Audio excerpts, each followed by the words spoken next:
고난주간 특별 새벽기도회 월요일 아침 주님 앞에 함께 예배 드리시겠습니다. 하나님께서 구하시는 제사는 상한 심령이라.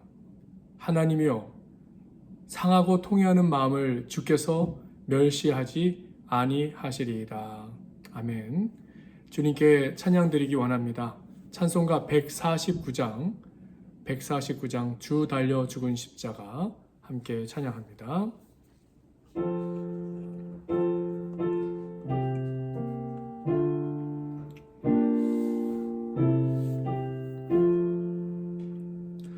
주 달려 죽은 십자가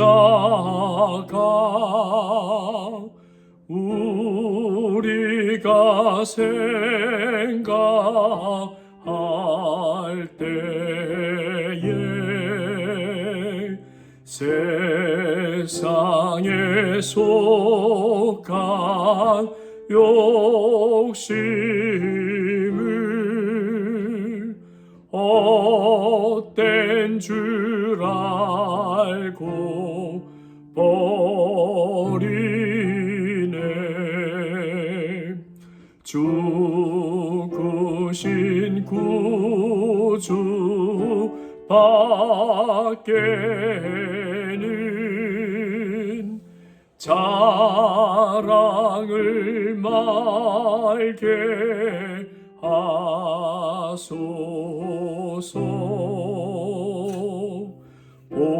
보혈의 공로 힘입어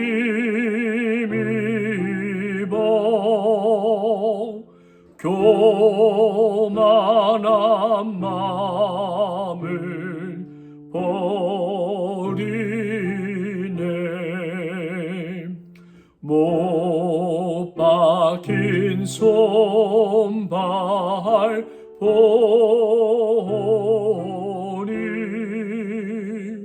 긴잡이 나타내셨네.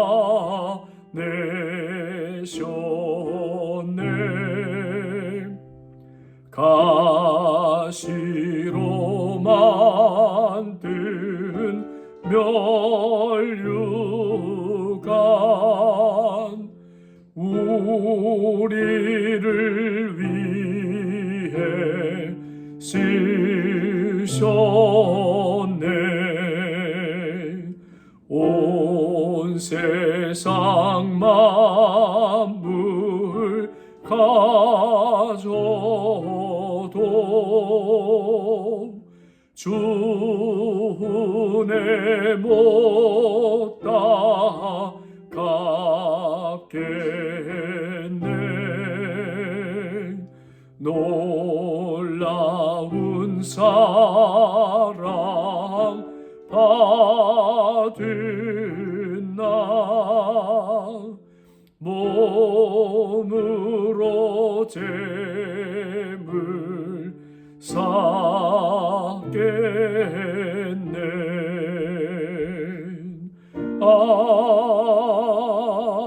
아멘. 우리 주님 앞에 찬송 한 곡 더 올려드립니다. 찬송가 272장 고통의 멍에 벗으려고 272장 고통의 멍에 벗으려고 다 함께 찬양합니다.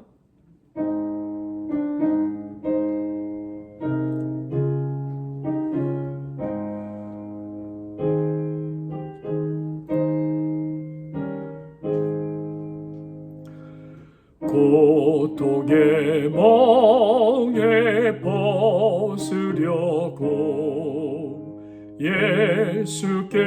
예수께로 나갑니다. 자유와 기쁨 베푸시는 주께로 갑니다. 병든 내 몸이 튼튼하고 빈궁한 삶이 부해지며 죄악을 벗어버리려고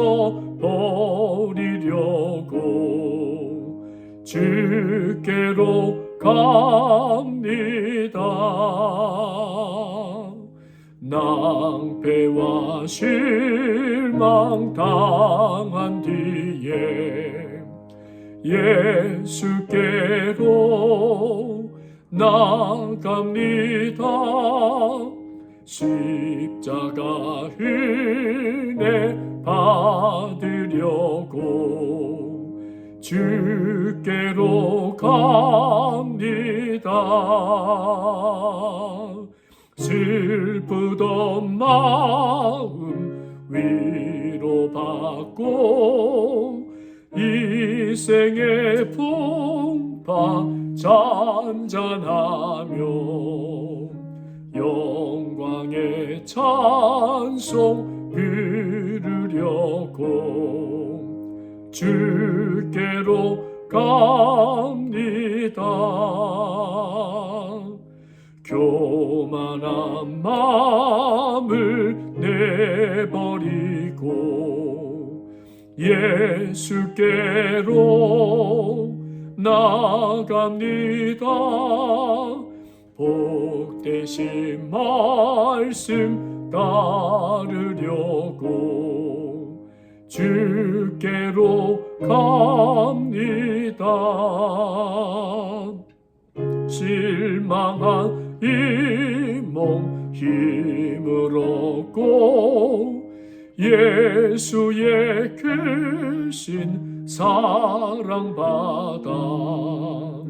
하늘의 기쁨 맛보려고 주께로 갑니다. 죽음의 길을 벗어나서 예수께로 나갑니다. 영원한 집을 바라보고 주께로 갑니다. 멸망의 보구 헤어나와 평화의 나라 다다라서 영광의 주를 배우려고 주께로 갑니다.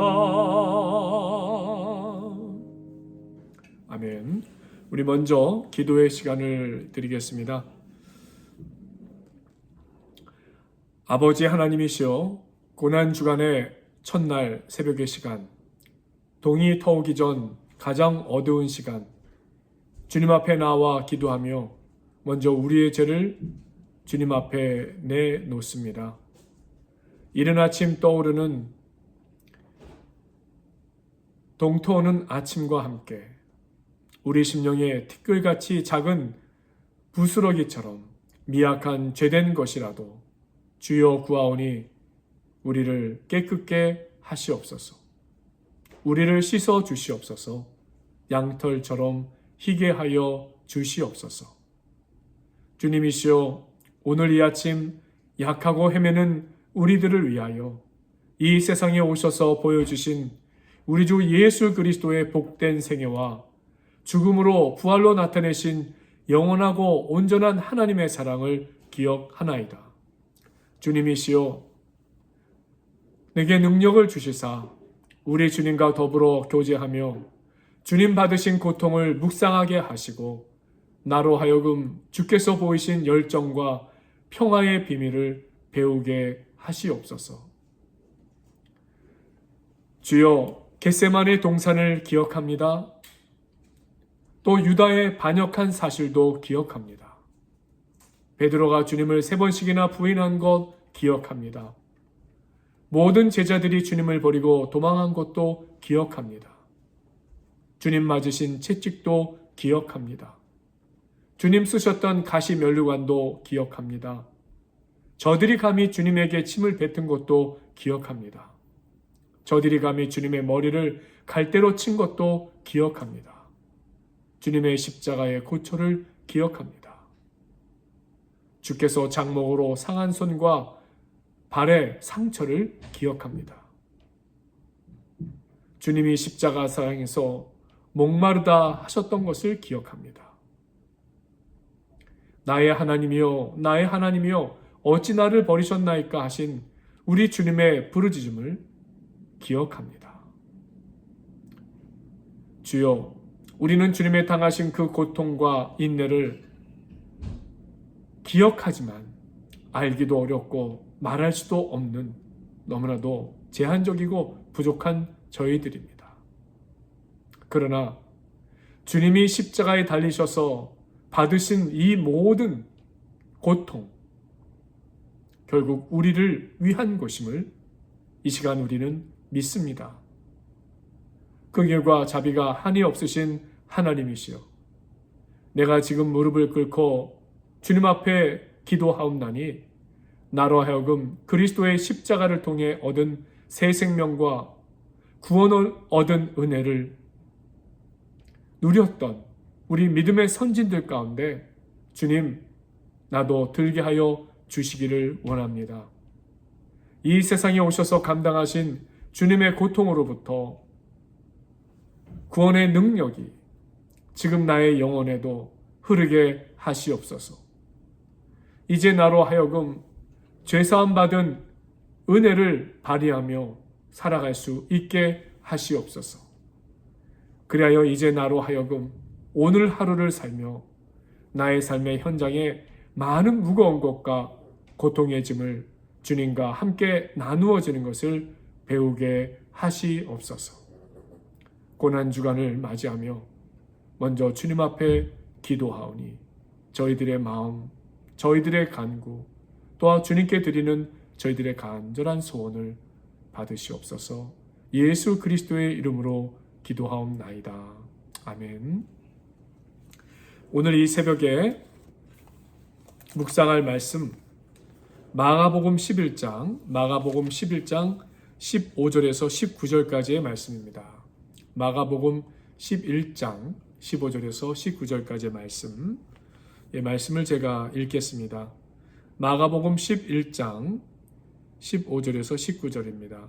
그들이 예루살렘에 들어가니라. 예수께서 성전에 들어가사 성전 안에서 매매하는 자들을 내쫓으시며 돈 바꾸는 자들의 상과 비둘기 파는 자들의 의자를 둘러 엎으시며 아무나 물건을 가지고 성전 안으로 지나다님을 허락하지 아니하시고 이에 가르쳐 이르시되 기록된 바 내 집은 만민이 기도하는 집이라 칭함을 받으리라 라고 하지 아니하였느냐.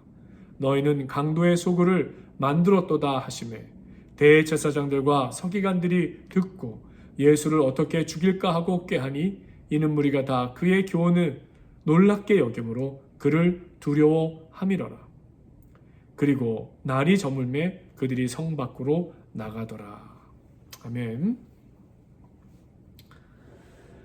샬롬, 좋은 나무 가족 여러분, 우리 넘치는 은혜로 사순절 기간 동안 매일매일 말씀을 전했지요. 이제는 오늘 고난주간 기간 동안에는 온라인 영상을 통해서 여러분들에게 또 말씀도 영상으로 전해드리고 또 넘치는 은혜, 또 글로 읽는 메시지로도 계속해서 전해드리도록 하겠습니다. 고난주간의 아침 이렇게 인사를 드립니다. 십자가에서 모든 문제를 풀어주신 주님의 은혜를 더욱더 깊이 누리는 이 고난주간의 한 주간이 복된 한 주간이 되시기를 소망합니다. 오늘 아침에는 성전의 존재 이유다라는 제목으로 말씀의 은혜를 나누기로 원합니다. 성전은요, 기도하는 집입니다. 성전은 기도하는 집이에요. 성전의 존재 이유가 무엇이냐? 기도하는 집입니다. 고난주간 첫날 예수님께서는 예루살렘 성전을 찾아가십니다. 성전에 들어가신 예수님은 모두를 충격받게 하는 일을 하셨지요. 당시 예루살렘 성전 안에 예배드리러 오는 사람들을 대상으로 환전에서 차익을 남기며 돈을 벌던 환전상들, 또 이스라엘 전국 각지에서 온 순례자들을 대상으로 희생제물로 바칠 짐승들을 팔아 폭리를 취하고 있던 장사꾼들, 그들로 붐비고 있었습니다. 예수님은 그들의 상을 둘러 엎으셨어요. 비둘기 파는 자들의 의자를 둘러 엎으시면서 그들이 다 성전 바깥으로 쫓아내셨죠. 왜 그렇게 하셨을까요? 그 이유는 사람들이 만민이 기도하는 집인 성전을 강도의 소굴로 만들었기 때문입니다. 성전의 가장 근본적인 존재 이유는 무엇이겠습니까? 성전은 살아계신 하나님을 만나서 그분과 함께 교제하는 곳입니다. 또 성전을 허락하신 하나님의 뜻은 그곳에서 하나님께서 저희들을 만나 주시겠다라는 것이죠. 하나님의 어린 양 예수 그리스도를 우리에게 보내신 목적은 무엇이겠습니까? 예수님이 십자가에 달려 돌아가셨을 때 성소의 휘장이 위로부터 아래까지 찢어진 사건에 담긴 의미는 하나님께서 예수 그리스도를 통해서 저희와 만나 주시겠다라는 것이었습니다. 예수님은 그런 고귀한 목적을 잊은 채 성전을 자신의 욕심을 챙기는 탐욕의 장소로 만들어버린 인간의 죄악에 대해서 분노하셨던 것이죠. 제가 어릴 적 어머니 손을 붙잡고 교회 예배를 드리러 예배당에 찾았는데 그 교회 본당은 층계를 한참 오른 후에 있었어요. 그 본당 앞에 다다르기 전, 그야말로 그 층계를 오르는 언덕에 이르기 전에 제 눈에 들어왔던 이상한 곳이 있었습니다. 그것은 바로 그 언덕 밑으로 파놓은 교회 지하로 통하는 동굴이었습니다. 당시 공산주의자들을 떠나 월남한 피난민들이 세운 교회였어요. 교회의 지하굴을 하나 만들어놨죠. 다름 아닌 기도굴이었습니다. 고향을 잃고 가족을 잃고 전 재산을 잃고 자유를 찾아 남한으로 온 사람들이 하나님께 목 놓아 울며 하소연하며 기도할 수 있는 기도처를 만들어 놓았던 것입니다. 영국의 유명한 설교자 찰스 스펄전 목사님도 교회의 지하 기도실을 마련해 두셨던 분이었어요. 목사님은 그곳을 가리켜서 우리 교회의 발전소다라고 불렀어요. 엔진이 없는 자동차가 움직일 수 없듯 기도가 없는 교회와 성도는 영적 동력을 낼 수 없다라는 의미로서 교회의 지하 기도실을 교회의 발전소다 말씀하셨던 것이 우리도 마찬가지입니다. 교회로 모이는 가장 근본적인 우선적인 목적은 무엇입니까? 그것은 예배를 통해 살아계신 하나님을 만나는 것이죠. 하나님의 말씀을 우리가 듣고 반응하고 하나님 아버지 앞에 우리가 기도하면서 하나님과 교제하기 위함이잖아요. 하나님은 당신의 백성과 만나 교제하기를 원하시는 분이십니다. 당신의 백성들이 그분의 음성에 귀를 기울기를 원하시는 분이십니다. 그런데 우리가 교회로 모일 때에 하나님과의 교제라는 우선적인 목적에 관심이 없다면 하나님의 마음이 어떠시겠습니까? 하나님께서는 우리가 분주한 것들을 멈추고 주님 앞에 나와 말씀을 펴고 묵상하며 말씀을 붙들고 나의 상황을 내어놓고 정직히 기도하며 그분의 음성에 귀를 기울일 수 있도록 그렇게 우리에게 원하시는 분이십니다. 좋은 나무 가족 여러분, 우리 고난 주간을 보내면서 오늘도 시간을 내어 우리 주님을 만나고 주님과 교제하시는, 그래서 성전의 존재의 이유가 우리 삶 속에서도, 우리 개인의 삶 속에서도, 여러분의 가정에서도, 여러분의 사업 터전에서도, 직장에서도 이루어지시기를 간절히 소망합니다. 두 번째로, 성전은 만민 즉 모든 사람이 하나님 앞에 예배하고 기도하는 거룩한 곳입니다. 십육적 말씀을 보면요, 아무나 물건을 가지고 성전 안으로 지나다님을 허락하지 아니하시고 라는 말씀이 있습니다. 뜻은 이렇습니다. 당시 성전세를 유대인의 돈인 세겔로만 받았기 때문에 외지에서 온 사람들은 과도한 환전 수수료를 내야만 했습니다. 한편 가난한 사람이 주로 바쳤던 비둘기 역시 성전 밖에서는 싸게 살 수 있었지만 성전의 제사장들이 일부러 흠을 잡기에 거의 2배나 주고 성전 안에서 다시 살 수밖에 없었습니다. 이것은 마치 예를 들자면 놀이시설에 들어갈 때에 외부 음식 반입 금지다라는 규정을 해놓고서는 안에서만 비싼 값의 음식을 사 먹을 수밖에 없게 하는 그런 상술, 이 경우와 아주 비슷한 것이죠. 그러나 성전은 어떤 차별도 없이 남녀노소, 인종, 언어, 부한 자나 가난한 자나 건강한 사람, 아픈 사람, 더 나아가 의인이나 죄인이나 모두에게 열려져 있는 공간이어야 합니다.